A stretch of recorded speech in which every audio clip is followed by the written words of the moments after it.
Full disclosure, I used to be the type of guy who had zero interest in electric cars, until I rode in one and became a believer. Mercedes just started rolling their brand new all-electric EQC off the production line and invited Dan and I out here to Norway to check it out from the inside. Let's get started.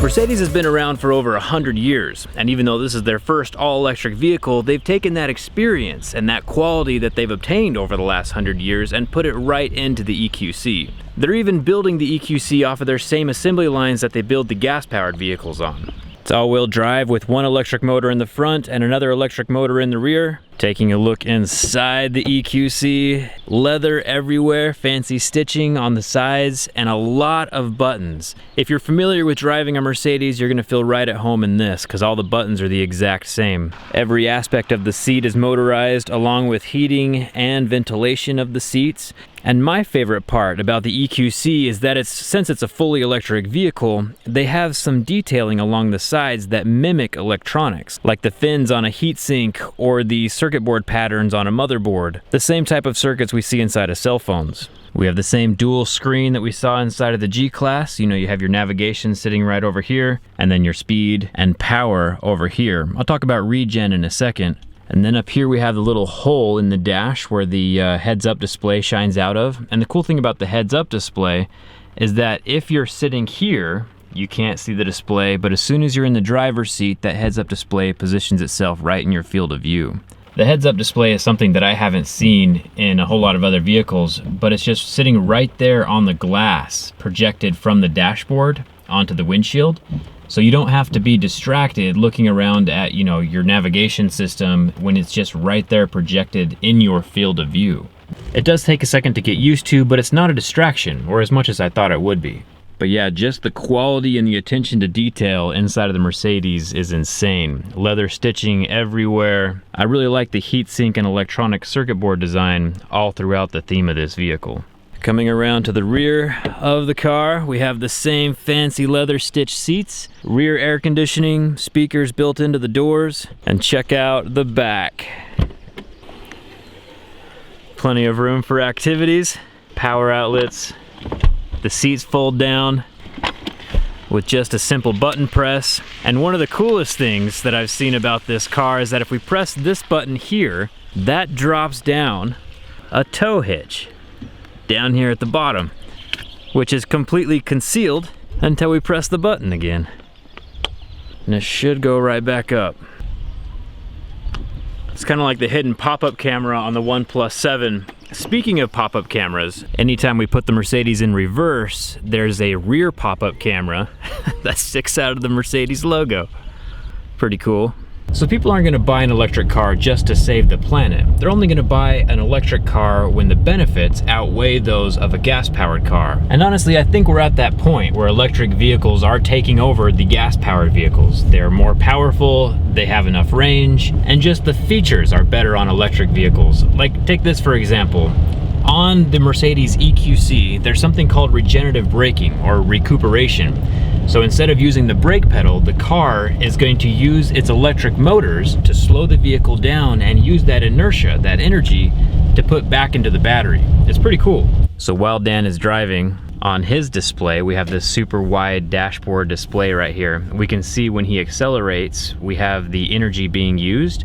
And then when he decelerates, we see the recuperation or the regeneration, where it's actually charging the battery as he's slowing down instead of using the brake pads. So while we're driving, the front of the two motors is the more efficient motor, and so that's what we're using right now, but when we accelerate, it engages both motors at the same time. And then when we do regen, it's using both motors to slow down the car and put power back into the battery. So let's say you're driving through a mountainous area and you're up at the top of the mountain and you start coasting down using the recuperative braking. You could end up with more charge in your battery at the bottom of the hill than you had at the top of the hill because it charged up the whole way down, using gravity and inertia to put all of that energy back into the battery. Which brings me to another perk of electric vehicles, is that there's hardly any maintenance. Yeah, there's coolant running around inside of the battery to keep it at optimal temperature, but it's not something you ever need to change out, like changing your oil on a gas-powered car.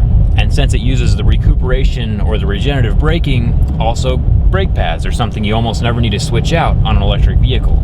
So there's a reason pretty much every single car manufacturer is coming out with electric versions of their vehicles. It's because electric vehicles really are the future. The same type of cultural shift that happened when cars were invented, you know, going from a horse to a car to a gas-powered car, is the same shift that's coming from gas-powered cars to electric cars. The amount of power, efficiency, and speed that you get with an electric car is just that much better.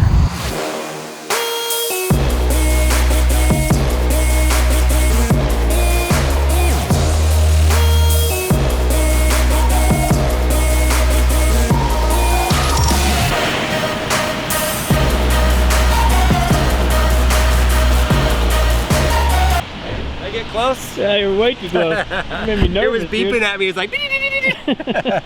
Okay, so when we're charging, there is an 80 kilowatt hour battery in the bottom of this Mercedes, and it is good for about 220 miles, give or take, depending on how you're driving. Obviously, more conservative driving equals longer range. And there is over 300,000 charging locations compatible with the Mercedes vehicles. And what's cool about it is that when you put your payment information in the car, it just bills you once a month for all the charging you do outside of your own home. Now obviously the ideal situation is to be able to charge in your own home, drive up to your house at night, plug it in, and it has a full charge ready to go the next morning. Just like you would with your cell phone. Pretty simple and easy. I think in the past when people thought about electric cars, they were like, oh, but on road trips we have to sit and charge forever. This Ionity supercharging network can charge the car in just 40 minutes, which is pretty quick. You know, stop for lunch for somewhere and then the car is completely ready to go for the rest of your road trip. Let's see how it works. So while you're driving, when it knows that it's coming up to a charging station, it will preheat the battery to the optimal conditions so it can, you know, receive more power into the battery. Charging a cold battery takes longer than charging a warm battery. And it is ready for us. So now I can come out here to the plug itself. We can grab the plug and plug it in. And now it'll tell us that we have 70% battery left. And from inside the car, it shows us we have 71%, and it's gonna take us 18 more minutes to charge all the way up to 100%. And then when you're done charging or you have enough power to make it to your destination, just hit stop, unplug, and you're good to go. So one perk that electric cars have over gas-powered cars is that they are so much more quiet. There's no rumbling engine or revving, and because of that, you can hear the road noises quite a bit more. And Mercedes has gone through a couple extra steps to quiet down the road noise inside of the EQC. So behind me, we can see the front of the car with the front electric motor, which is the more efficient of the two motors. Then we have the battery compartment in the center and the rear motor. So this is the rear of the car, and this is inside the wheel covering. So you can see the recycled materials here and the large foam pads to keep the noise down. And the rear motor back here also has a lot of foam around it to keep the motor noise down as well. So this foam perfectly encapsulates the rear motor. So behind me is the battery pack for the EQC, which is located in the floor of the vehicle because it gives it a super low center of gravity. There's 384 pouch-style lithium-ion cells inside of this, which is kind of the same thing you see inside of your cell phone. Each of the individual pouches are all wired together into one module and then placed into the larger battery pack that goes underneath the EQC. One thing we've learned from all the cell phone teardowns I've done is that lithium cells, which are inside of this battery pack, can be damaged. So Mercedes has made this crumple zone around the outside. So if for whatever reason the EQC does get in a wreck, that gets the impact and not the battery itself. While this is Mercedes' first fully electric vehicle, we won't have to wait long for the rest of the models. They plan on having 10 more electric vehicles by the year 2022, because electric vehicles are the future. So as we're driving, it overlays the street names and where we need to turn. See those arrows just pop up? It's literally telling us to turn on this street. It can see the road in front of us, and it has a blue arrow on the video feed that does live motion tracking and puts the street exactly where we need to turn with arrows where we need to turn at. And it shows up live in real time. So underneath the hood, we have this very large, nice plastic covering. So there's no frunk like we've seen in some other electric cars.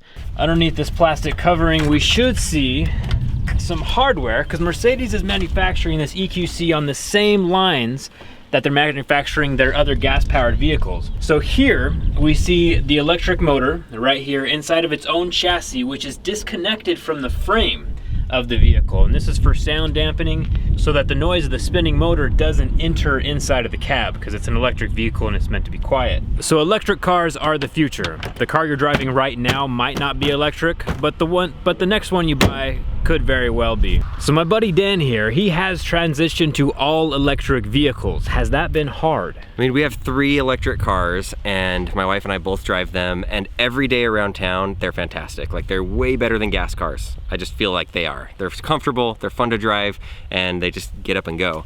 The only time when I would say that it's kind of a hassle is when we go on long road trips, like 10-hour road trips. The range just isn't as good as what I would hope. Maybe 400 miles would be good, 500 miles, and then also charging does take a little bit of time. So you have to be patient, but I would say that's only 5 to 10% of my driving time. The rest of it is just the best, and I love electric cars. I don't see us ever going back, really.